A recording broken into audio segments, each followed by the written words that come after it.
Scott, given the hand that you guys were dealt this year pretty much from the beginning, do you derive any satisfaction over what you guys were able to accomplish, going to a third and deciding game, overtime, and all that? Yeah, I'm proud of our group. I'm proud of our players. With that being said, I'm more disappointed for them than anything, just in regards to the season ending, right? And whenever the season ends, it's a tough time for me. But it's more so, it's my feel, it's my care for the players, because it's another one in the books. It was an opportunity, and when it's all said and done, there's only one team from any league that is left standing that ends up being the champion of that league, and that's an extremely difficult task and a mountain to climb. And with the type of adversity that we dealt with this year, again, I'm extremely proud of a group and the players for finding a way to at least extend the season into the postseason.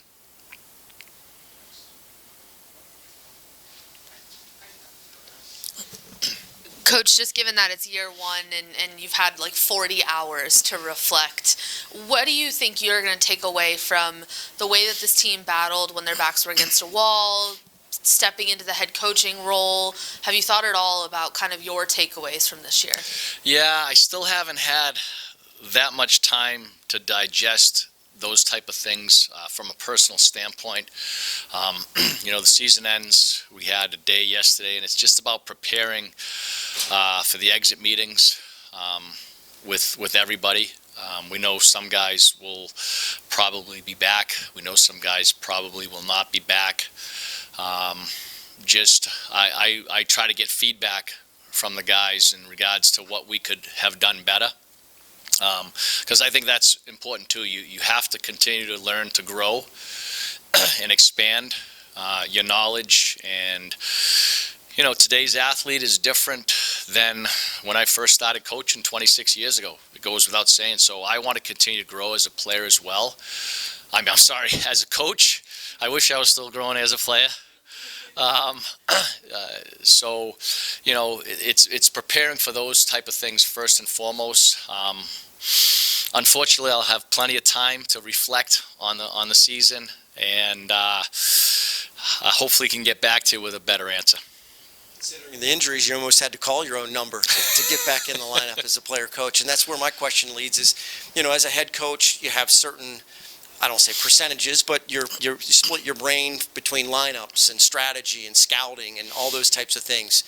How skewed were your percentages and your thinking on just having a lineup from night to night?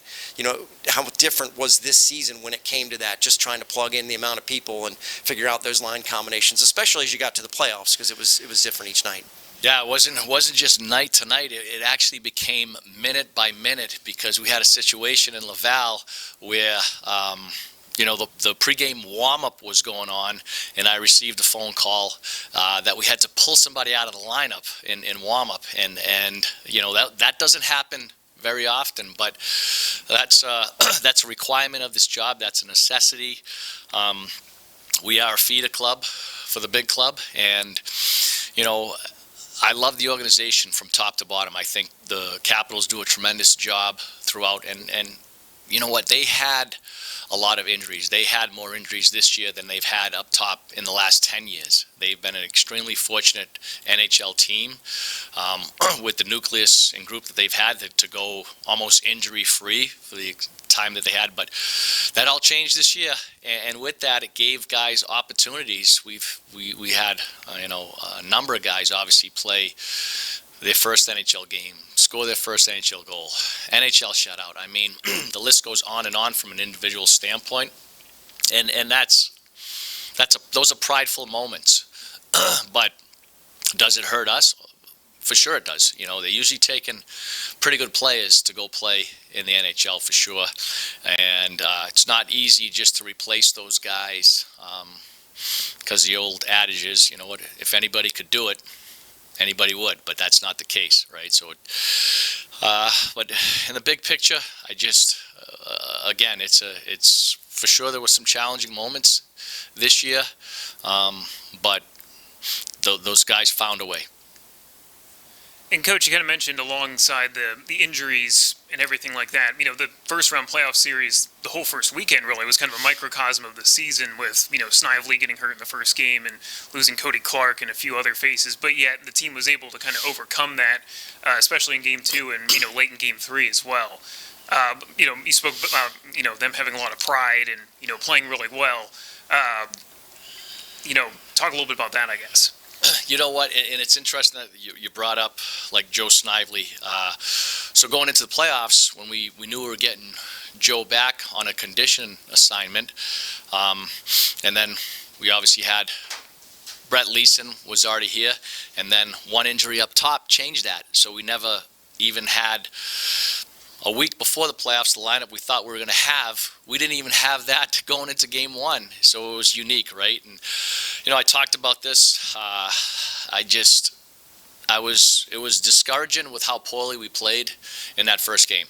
And we also knew that it wasn't going to be an extension. And it wasn't. We came back strong at home in front of a great crowd, got a huge win.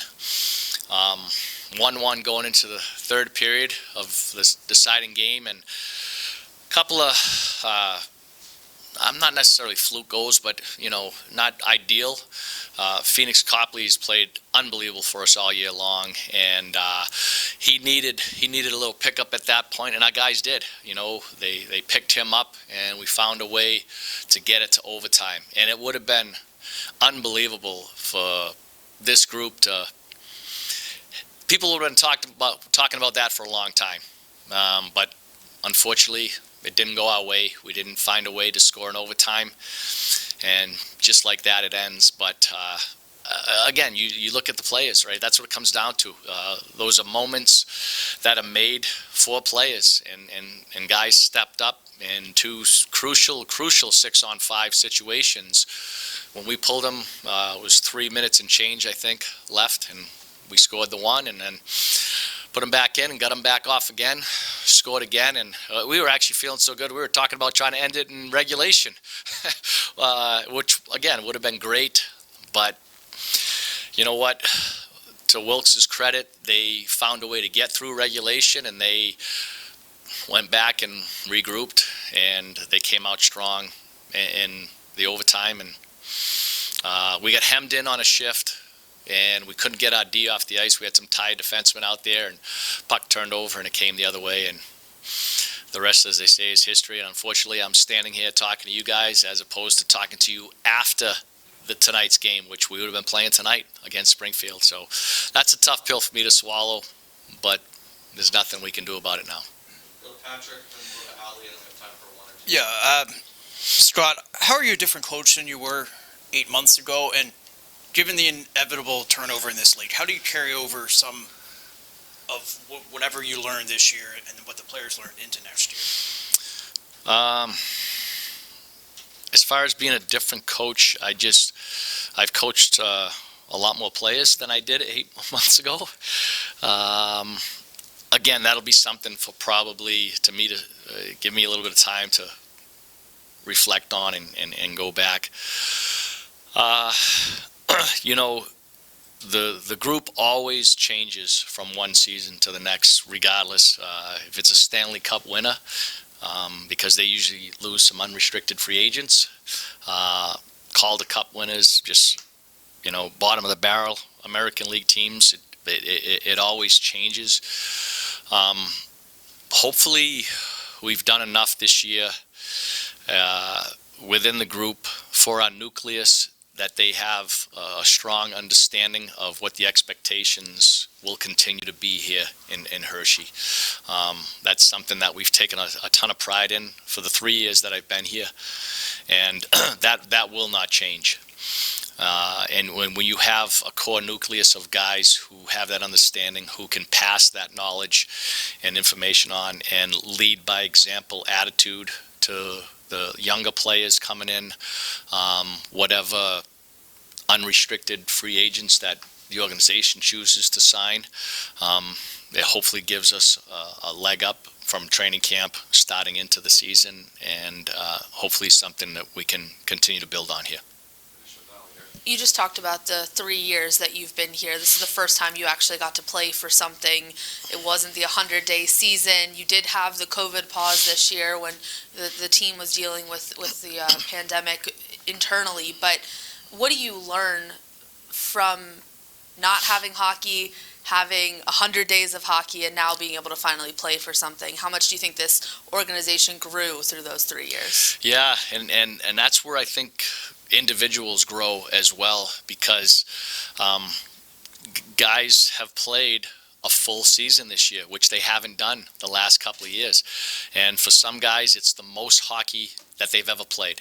And it's a grind. It is a long season that begins in September, and went through May 9th this year. It would have been nice to go to the end of June, but it is certainly a long season. So just to give those guys a full season this year, and then not everybody made it. I don't think we had a single guy that played every game this year. That just goes to show you how challenging it is. And, to lose some of the guys that we lost to season ending, even career ending, it's tough, without question.